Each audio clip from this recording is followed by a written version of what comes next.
שלום תלמידים חמודים שלי, מה שלומכם? אני מתגעגעת אליכם. היום קמנו למצב קצת שונה.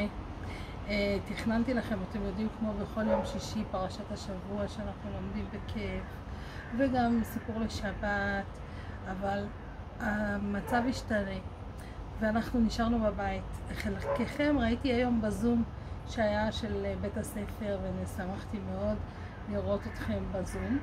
אני מקווה שכיף לכם גם בבית, נעים לכם בבית, אתם עוזרים להורים לשבת, מתארגנים לכבוד שבת, עורכים את השולחן יפה, ואני בטוחה שגם תמצאו מה לקרוא. אנחנו ניפגש בעזרת השם בשבוע הבא, או בבית הספר, או בזום, ונלמד ונהנה ביחד. אז שיהיה לכם שבת שלום, אוהבת אתכם מאוד, המורה יאללה, להתראות.